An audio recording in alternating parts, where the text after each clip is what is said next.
After a big news week, CNN has decided to hire a few more people in their latest attempt to make their staff as big as their audience. One position that CNN is advertising is vice president in charge of Google-eyed hysteria. This is an on-air spot, so it's available only to white women, homosexual men, and the relatives of major Democrats with IQs in low double digits.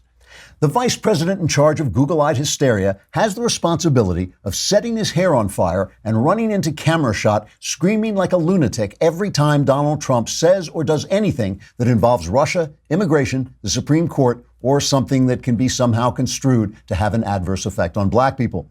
Qualifications for this position include the ability to make a high-pitched warbling sound while simultaneously turning in circles with flames shooting out of your head.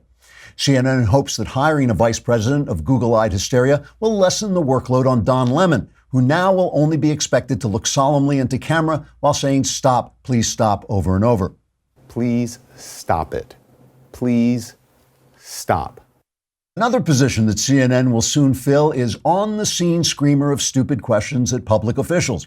Since White House correspondent Jim, look at me, I'm Jim Acosta, cannot physically be in two places at the same time, in fact, he can't mentally be in even one place at the same time, the new on-the-scene screamer of stupid questions at public officials will be tasked with drawing attention to himself for no apparent reason at locations which Acosta either can't reach or which he has reached and is now just standing there staring into space wondering why no one gives a damn. The on-the-scene screamer will also do occasional live spots on Wolf Blitzer's show where he'll say something angry-sounding while seeming to think someone is paying attention. Finally, CNN will also be advertising for a new curvaceous and yet vaguely serious-looking white woman. There are only 3 requirements for this position.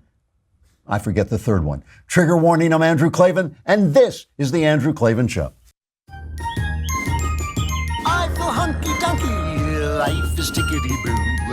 Birds are winging, also singing hunky-dunky-doo. Ship-shaped, tipsy-topsy, the world is zippity-zing. It's a wonderful day, hurrah, hooray! It makes me want to sing. Oh, hurrah, hooray! Oh, hooray, hurrah! All right, the last day of the Klavan week and the Klavanless weekend beckons to us like a dark pit filled with fire and disaster. But hey, you got 45 more minutes. We have a terrific interview with Congressman Matt Gaetz. I really thought it was an interesting, substantive interview, maybe even newsmaking. I don't know. We'll see. Really interesting. We will stay on and let you listen to that, even if you're just on Facebook or YouTube. But all the more reason for you to feel incredibly guilty and go to thedailywire.com and subscribe for a lousy $10 a month or $100 for the year. You can ask questions. You can listen to Ben. You can listen to Knowles. I don't know why you would do that, but and you can also for $100 you get the whole year and the Leftist Tears Tumblr, which you are going to need. Summer is upon us, and that means you are going to be spending money like crazy. We've had our air conditioning on for, I think, 150 years. I'm now paying for it by selling off my children. But there's an easier way to save money. You might want to start thinking about paying less interest on your credit card balances. We all know how this works. You use the credit card, it doesn't feel like spending. Then, if you can't make the nut at the end of the month, the interest rate is incredible. So what you do instead is you go to Lightstream. Lightstream offers credit card consolidation loans from 5.89% APR with autopay, which is lower than the average credit card interest rate of over 18% APR. You are not kidding when you start paying out that credit card debt. But with Lightstream, if you've got good credit, you can put it together. This is a serious company. It believes that people with good credit deserve a great interest rate and no fees. My listeners can save even more with an additional interest rate discount on top of Lightstream's already low rates. The only way to get this discount is to go to lightstream.com/Andrew. lightstream.com/Andrew. This is subject to credit approval. Rate includes a 0.50% auto pay discount. Terms and conditions apply, and offers are subject to change without notice. Visit lightstream.com for more information. So there's been something I've been wanting to talk about all week, but it's been so crazy with all the news that I haven't really gotten around to it. But I want to talk about it today because it actually is symbolic of what's been happening all week. It is a good way to get into the theme of what's been happening all week, which is this new show from Sacha Baron Cohen. Now, I don't like Cohen. I think I have said this since Borat. I wrote a piece for PJ Media about this when Borat came out. I said this on The Conversation the other day. He's a funny, talented man, and what he does is wrong. And that is something that, we really have to understand that that's possible. Like Eminem, a talented writer of songs who writes songs that are ugly and disgusting and encourage people who don't know any better to have really bad attitudes toward women, the police. It is possible to be incredibly cool and incredibly bad. And you cannot succumb to the tyranny of cool. When I wrote this piece about Cohen, about Borat, for PJ Media, I got all this blowback from people saying, no, you don't understand. He's funny. I know he's funny. I can see he's funny. But when you take a camera crew to ordinary people and trick them into making fun of themselves, it is such an imbalance of power. You have all that power of movie making, of audience, and they've got nothing. And it's easy to make fun of people. I have seen him make fun of police trainers, guys who train police, making fun of them. I've seen him make fun of a woman who taught people how to have good manners.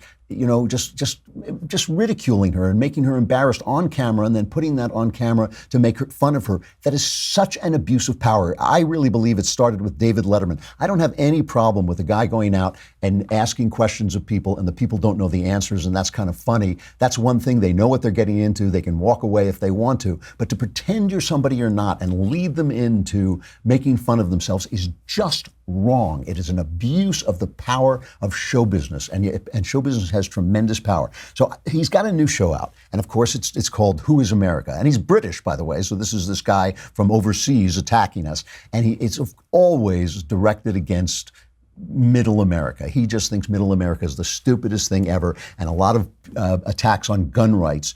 And so here's a cut of the promo. This is Showtime. The show did have its debut. It didn't do very well in the immediate ratings, but I think with the streaming and all that stuff, it did fine.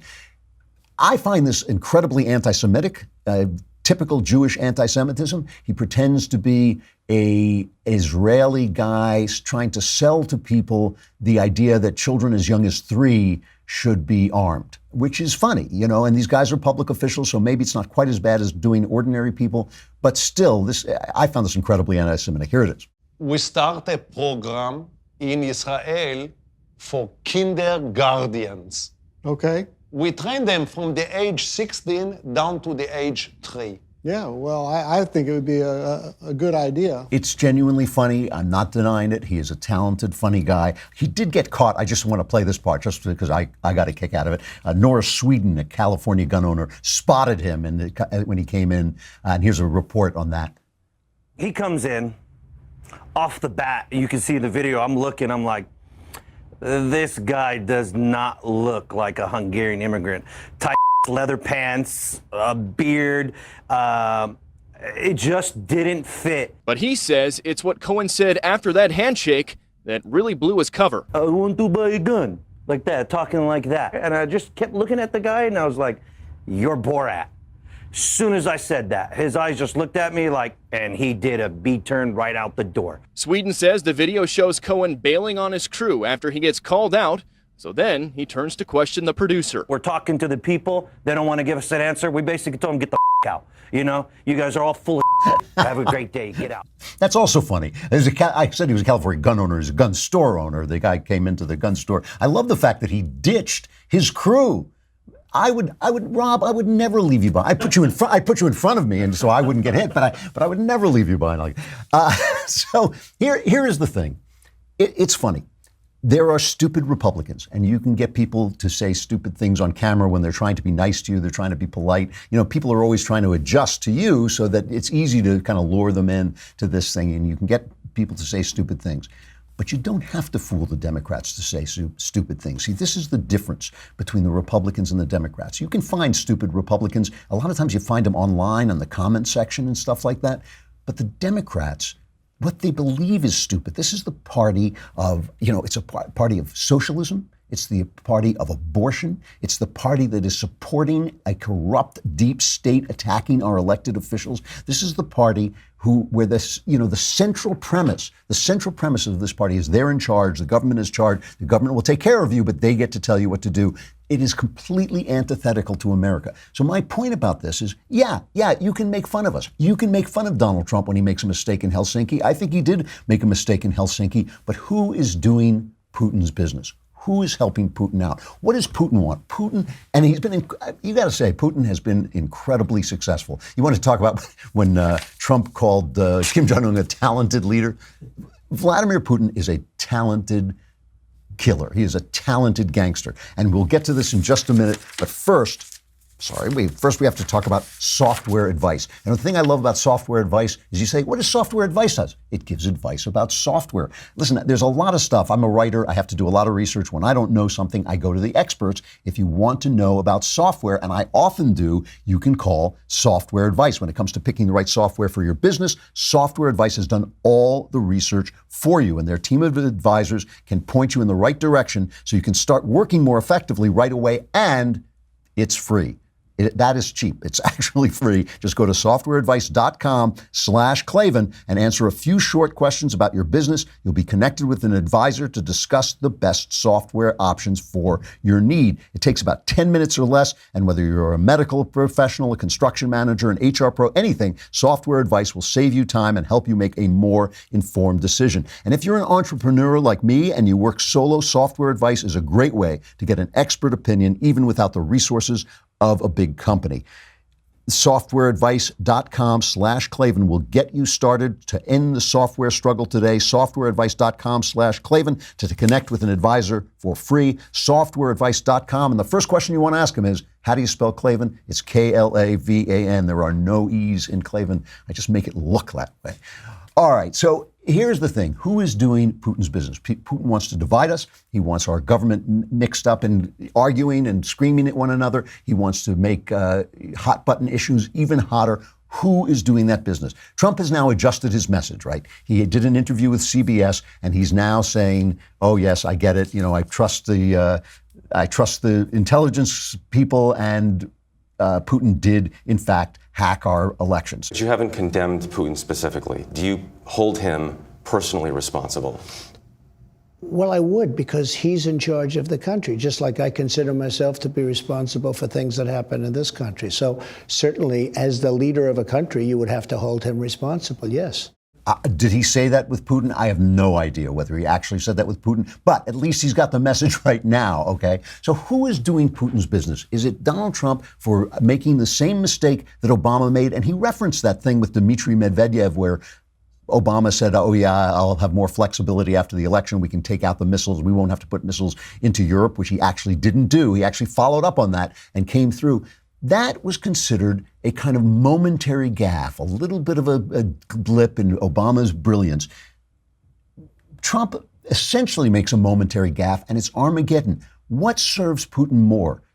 Us deciding that every time Trump opens his mouth, it's Armageddon, or Trump saying this? Now, Trump goes on in this interview to point out that his accusation that the deep state has been corrupted, the Department of Justice and our intelligence services have been corrupted by Barack Obama and just deep state arrogance to come after him. It is a fair point, and he is still making it in this CBS interview. That's the next cut. Do you think any intelligence agencies, U.S. intelligence agencies, are out to get you? Well, certainly in the past, it's been terrible. You look at Brennan, you look at Clapper, you look at Hayden, you look at Comey, you look at McCabe, you look at Strzok and his lover, Lisa Page. You look at other people in the FBI that have been fired, that are no longer there. Certainly, I can't have any confidence in the past, but I can have a lot of confidence in the present and the future, because it's getting to be now where we're putting our people in. But in the past, no, I have no confidence in a guy like Brennan. I think he's a total lowlife. I have no confidence in Clapper. You know, Clapper wrote me a beautiful letter when I first went to office, and it was really nice. And then all of a sudden, he's gone haywire because they got to him and they probably got him to say things that maybe he doesn't even mean. Well, he's talking about John Brennan, the former communist and CIA director and current pompous gas bag, who tweeted out that Donald Trump's press conference performance in Helsinki rises and exceeds the threshold of high crimes and misdemeanors. It was nothing short of treasonous, which helps Putin more. Trump making a gaffe at Helsinki, or tweeting that the president is committing treason. Which makes Putin laugh? You think about it for a minute. Who is serving Putin more? Certainly Clapper, when Clapper falsely claimed that there was no evidence that NSA was spying on us, when he leaked the anti-Trump dossier to Jake Tapper and then convinced, what did he do? He sent Comey in to talk to Trump and then leaked that to CNN. What is causing more division? What is causing more division? Here is Rand Paul, who is he's no Trump slave by any stretch of the imagination. Here's Rand Paul talking about John Brennan. John Brennan started out his adulthood by voting for the Communist Party presidential candidate. He's now ending his career by showing himself to be the most biased, bigoted, over-the-top, hyperbolic, sort of unhinged director of the CIA we've ever had. And really, it's an insult to everything about our government to have a former head of the CIA calling the president treasonous just because he doesn't like him. But realize that Brennan, I filibustered Brennan. I tried to keep Brennan from ever being the leader of the CIA.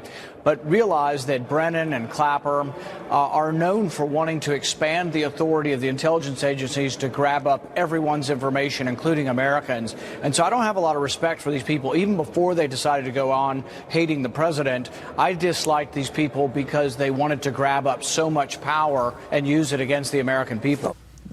And they've used it against the choice of the American people, who's Donald Trump. He was duly elected president of the United States, and they've done nothing but try to undercut and delegitimize his presidency. And so has the media, and so have the Democrats. And what serves Putin more? What serves Putin more than that? By the way, I have to mention, I mentioned that I met, this woman, Maria Butina, who's now been arrested, charged with being a Russian spy. And I mentioned that I met her at this David Horowitz event several years ago. And she was walking around in this very slinky dress. And later I saw her in a almost non-existent bikini. And the guy who was leading her around, I'm not going to mention his name, but he was a guy, who shows up at these things, a conservative guy.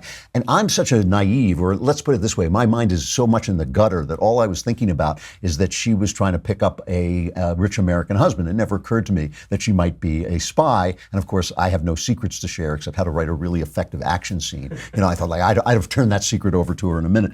But what was really funny was she's charged that the guy who was with her, when I saw the guy who was with her, I thought, man, he thinks she's going to sleep with him. That's why he's doing this. And sure enough, they now charge that they were living together, which I think just makes me feel a little bit better about myself. At least I wasn't a complete naive. Anyway, all of this stuff, the Democratic Party, what does it represent? Who is in it? It's Keith Ellison. It's yesterday, Ocasio-Cortez came out with this stupid thing. Every word out of her mouth is like stupider than the last word that came out. If she stops talking, she would just get smarter, but every word she says is dumber than less. So she wants to abolish ICE. And the Democrats will now jump on anything, any stupid idea that somebody who has some popularity has. So they say, yeah, abolish ICE. We got to abolish ICE. So in the House, the Republicans said, okay, let's put your money where your mouth is.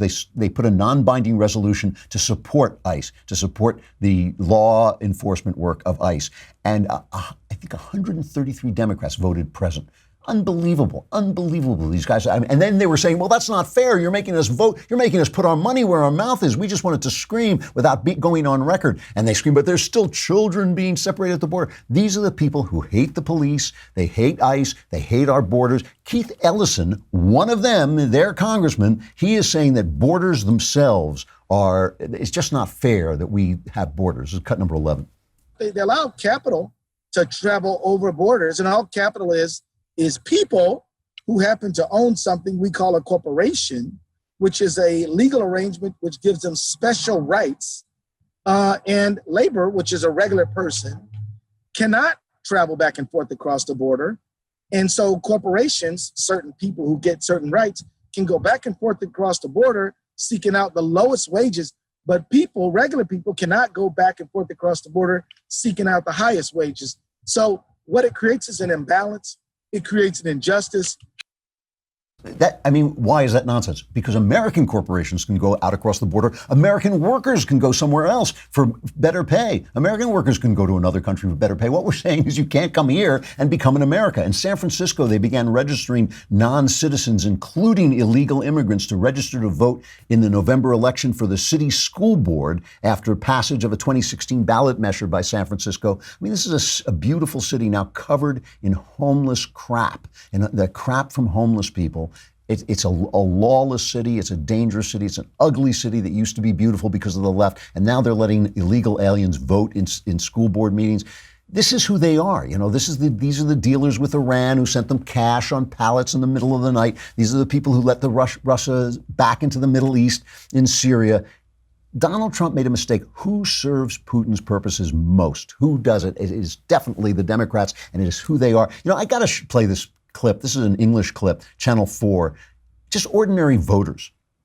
I was on the BBC once. Only one. These people only have me on once, because once they hear what I'm saying, they only let me on one time. And they had this thing where a BBC reporter went into Appalachia and interviewed a poor person about why she doesn't like Barack Obama with all the wonderful programs she has. And the woman said to her, honey, you can't spend your way out of debt. I said to the BBC guy, that woman probably doesn't have a college education. She is a better economist than your reporter. You wonder why the BBC never had me back, but that's why. So here you can hear the shock in the British reporter as these Trump voters speak with perfect common sense in the light of the Democrats' craziness. President Trump's been called a traitor. I wonder how you feel about that. Honestly, we laugh out loud when we hear it. We're like, what? What are we hearing? We're on the brink of war? No, President Trump. One press meeting. Right. One press conference, we're at war. The public expects nothing less than from the swamp in D.C. and their cronies in the media. It was a 1 hour press conference after a 2 hour private meeting. We have no idea what happened in the private meeting. It was a 1 hour press conference, and I'm supposed to change my opinion about a president that's doing all kinds of amazingly positive things because of a 1 hour press conference. It's the swamp screaming. It's the swamp being Chicken Little, the sky's falling in.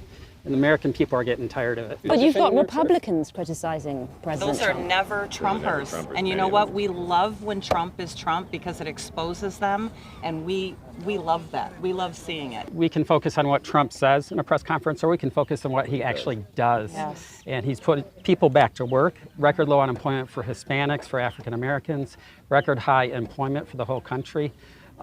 Look at what he does. It speaks to middle America. And the swamp may not like it, but they don't like it. And that's why they're screaming pretty loud.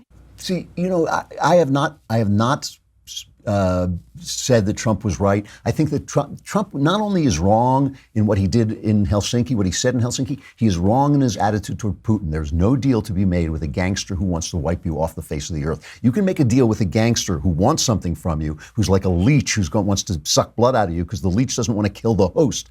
But if the gangster just wants to wipe you out, which is what Putin wants, he wants to be czar of Russia, and he wants Russia to crush the competition, which is us. I don't think there's a deal to be made there, and I think Trump is wrong. I think he is in the wrong in his approach to Putin. He's not wrong in his approach to Russia. He's been very tough on Russia in terms of his deeds, but he's wrong in his approach to Putin. But how can we even begin to discuss the right and wrong of what Trump is doing in a calm, rational manner if the opposition party is the party of socialism, the party of abortion, the party of madness, screaming at everything he says? The thing is, I did like the part in that where they said we like Donald Trump being Donald Trump. I'm reminded always of a wonderful old Errol Flynn movie called The Adventures of Don Juan. And you remember Don Juan obviously was the great lover. And at the end of the movie, in one of those great moments in the 40s, 50s movies where the guy stepped essentially out of the screen, Errol Flynn turns to Alan Hale, I believe it is, and he says, there's a little bit of Don Juan in every man. And since I am Don Juan, there must be more of it in me. And that's what I think about Donald Trump when I see him. There's a little bit of Donald Trump in every man. And since he is Donald Trump, there's going to be more of it of him for good and ill. But all I'm saying is the Democrats serve Putin's purposes more by keeping this hysteria going over Russian collusion, which I do not believe existed, and just keeping the hysteria level and the anti-Trump level at such a high pitch. That is what Putin wants. Putin doesn't care whether Hillary Clinton or Donald Trump is president. He doesn't give a rat's which one of them is president, as long as he can create the kind of chaos that the Democrats, more than Trump, are helping him create. All right, we've got this wonderful interview with Matt Gaetz, and we will stay on, but that is a good reason for you to feel incredibly guilty and go over to thedailywire.com and subscribe. Matt Gaetz, of course, is a member of the 115th Congress and serves on the Budget, Armed Services, and Judiciary Committees. His work in Congress focuses on national security, tax reform, regulatory reform, and adherence to constitutional principles. He has been a big Trump supporter and a big investigator of the investigation into collusion. He speaks about it, I thought, with incredible candor and depth here, and here is the interview. Congressman, thanks so much for coming on. I appreciate it. Honored to be with you. Well, let's begin with the Helsinki summit and especially the press conference. Absolute hysteria and craziness. What was your reaction to what you saw? Well, I wish there would have been more focus on the positive interactions in the areas of non-proliferation and anti-terrorism. I think that the United States and Russia have a variety of common interests there. There is no mechanism by which we can sufficiently leverage North Korea and Iran in the absence of some semblance of cooperation with Russia. That said, Russia is not our friend. Russia is a competitor. They engage in a malign influence campaign all over the world where they disrupt elections. And I think that the president likely was better in the private context than in the public context on some of those questions. I think that we've got to maintain better resiliency in our country. I think at the state and local level, a lot of work is being done to ensure that we are more resilient with our election systems. And I think we can anticipate further foreign attempts at influence going forward in 2018 and 2020 and beyond. Now, you're a very firm Trump supporter. Are you confident that he understands who Vladimir Putin is? I mean, the guy is pretty much a gangster, right? So, yeah, no, I mean, look, the seminal moment in Putin's life is when he's a KGB agent, and he, in East Germany, the Berlin Wall falls. Germans surround where he is, and he's afraid they're all going to kill him. And so he walks out and says that there are 100 KGB agents inside with guns pointed at everyone. And if they wanted to escape with their lives, they needed to go home.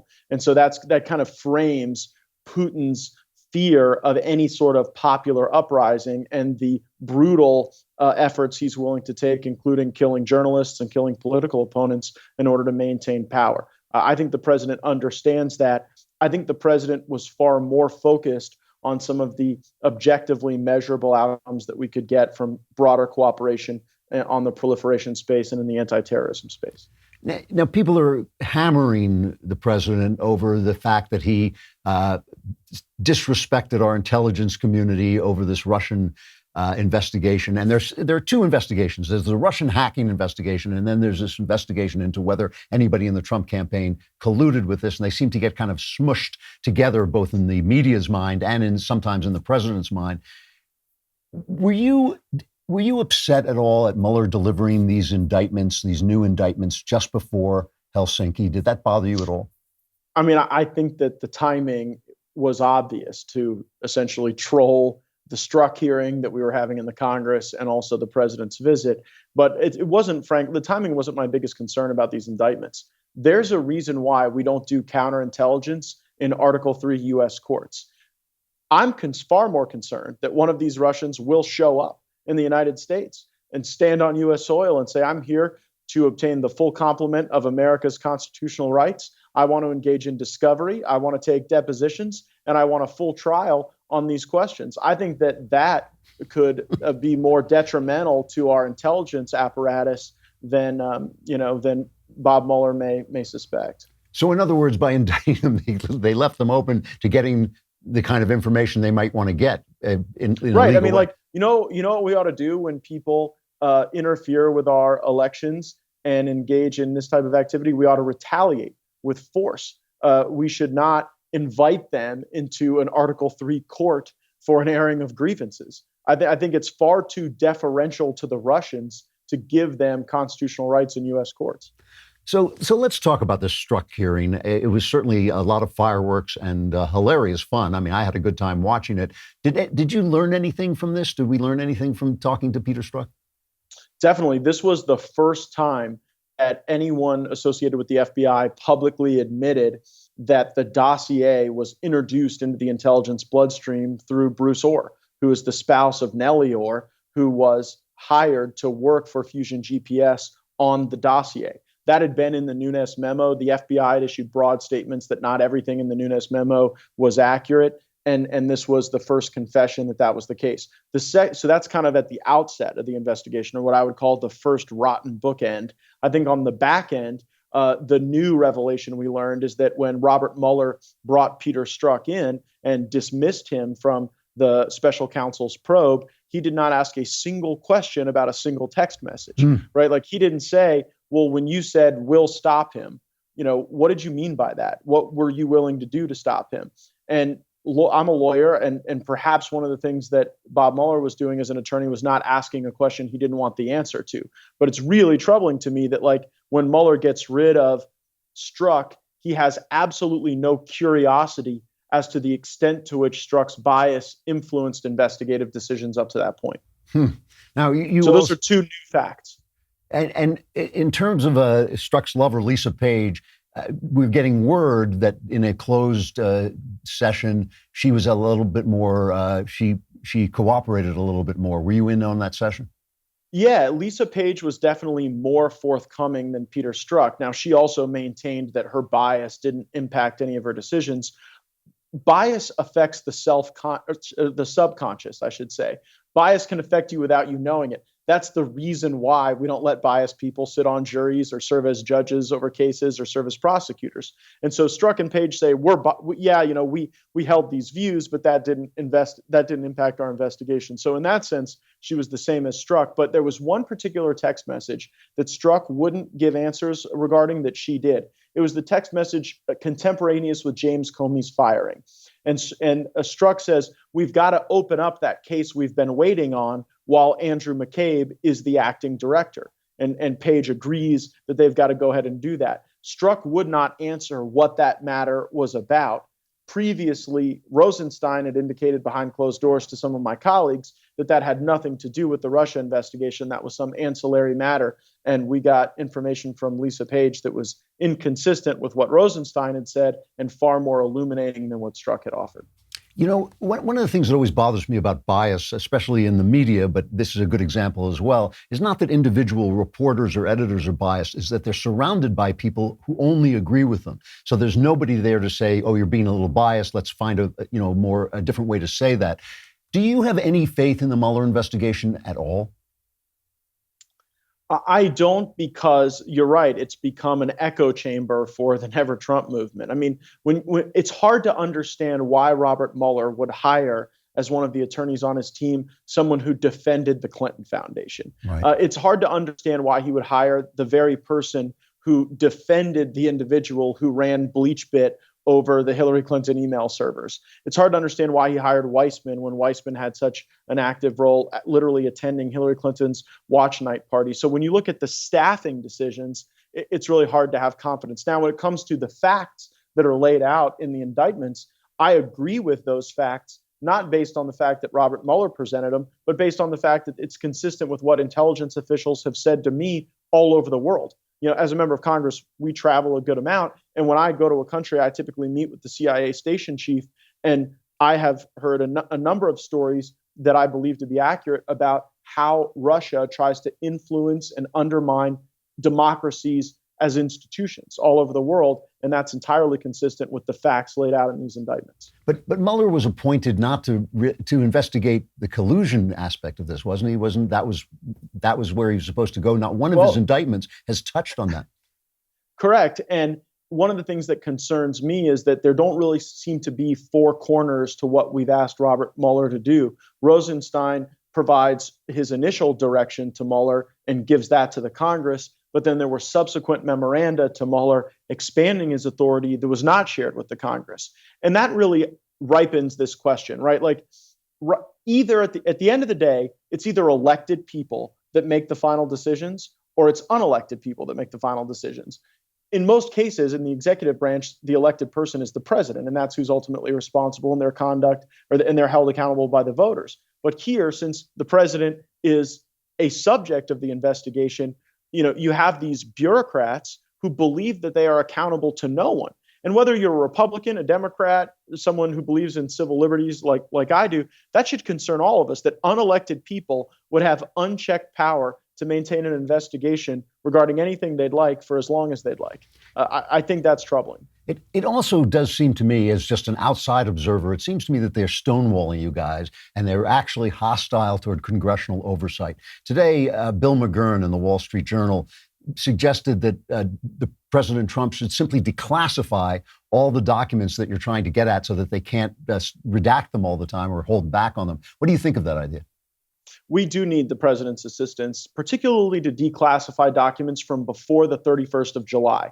So the Department of Justice has maintained to congressional oversight members that this investigation began on the 31st of July. But when I asked Rosenstein before our committee what investigative activity took place before that time, he said he would not answer the question. Well, if there was no investigative activity, it would just be easy to say there wasn't anything that occurred before the 31st of July. And so there are inconsistencies in the responses we're getting from DOJ, and particularly in those areas where they've said things that cannot be both accurate. The president needs to give us access to those foundational documents to understand those questions. Because what I think happened is that I think that there were people that were paid to go and collect intelligence on the Trump campaign before the Papadopoulos discussion in London. And if we got those documents, we would be able to prove whether that was the case or not. What, paid by whom?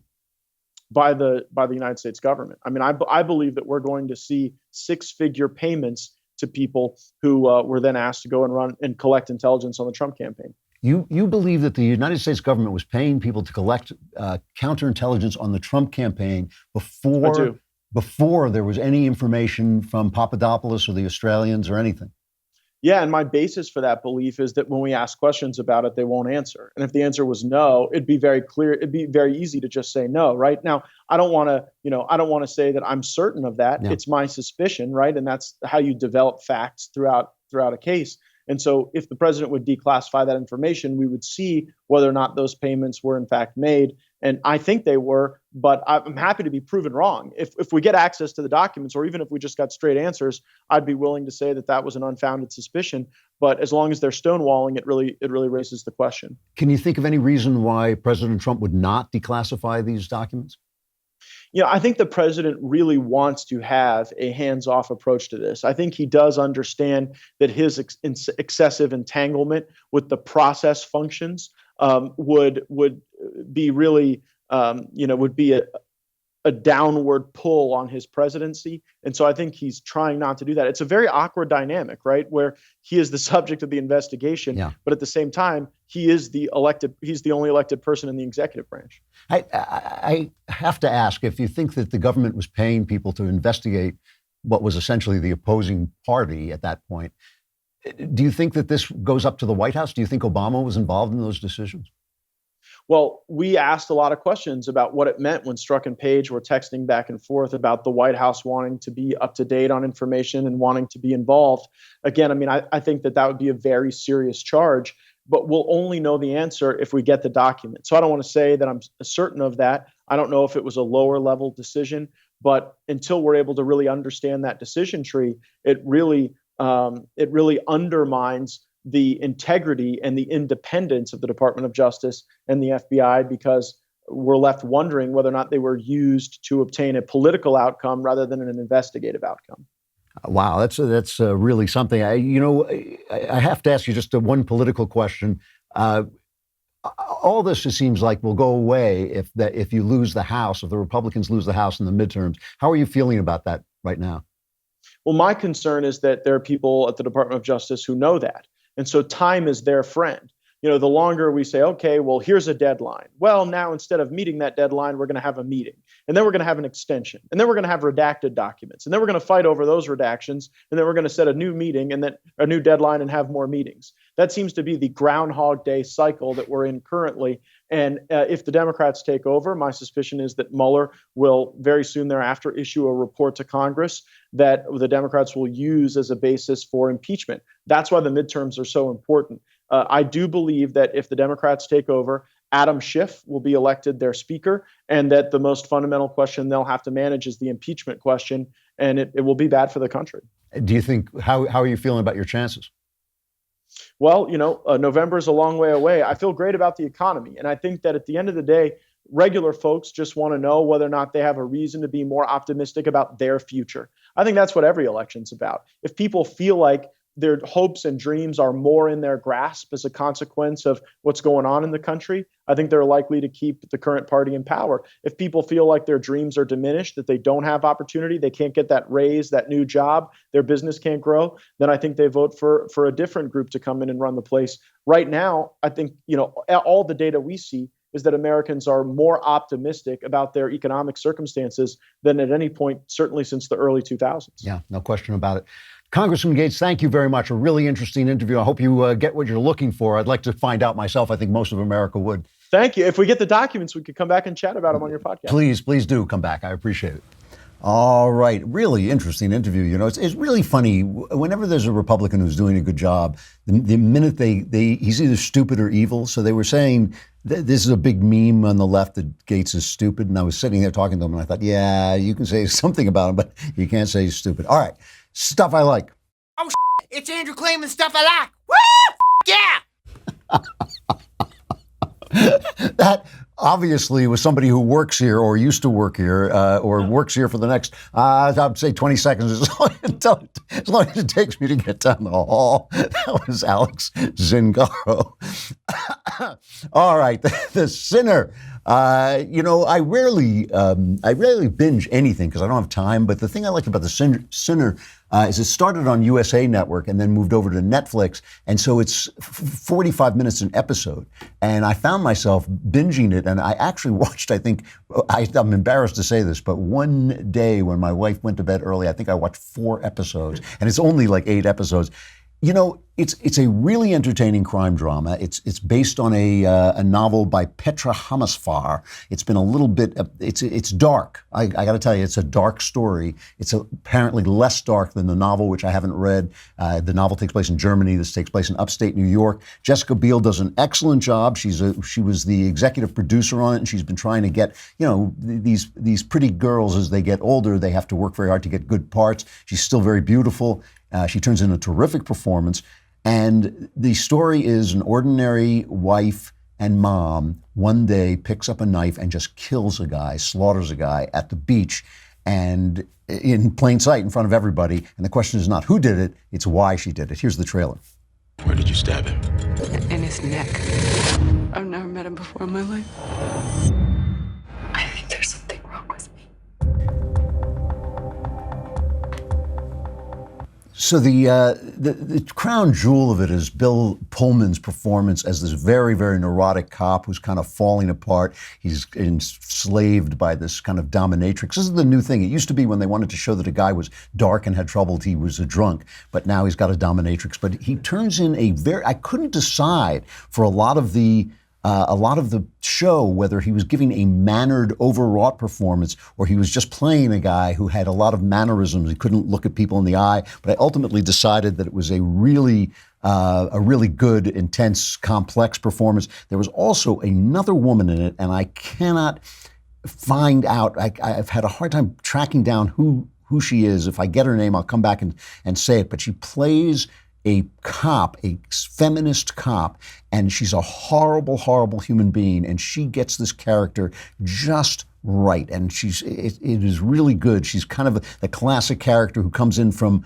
upstate and sort of tells the local cop what's what and doesn't know what she's talking about, and she just really played this person so realistically. Anyway, it's got good performances. What I really liked, as I know crime fiction so well, what I really liked is as it got toward the end, and as the explanation started to come clear, it got very original. There's stuff in it I'd never seen before. Some anti-religious stuff that I thought was silly, kind of a depiction of Catholicism that isn't true in America anymore, may still be true in Germany, or may just be an anti-Catholic nonsense. But still, the plot was original, the story was compelling, the performances were excellent. Really fun episode, really fun show, and it's coming back with a new story. I don't know who the cast will be in the new story, but it's coming back in August with a new story, and I will definitely be watching it, The Sinner. All right, I've delayed as long as I can. The Klavanless weekend is here. Disaster everywhere. It's going to look like one of those movies where where Martians come and destroy the entire world. Try to survive, because we will be here on Monday for anyone who can crawl back into the light of day. I'm Andrew Klavan. This is The Andrew Klavan Show. We will see you then. I get no kick from champagne. Mere alcohol doesn't thrill me at all. So tell me, why should it be true?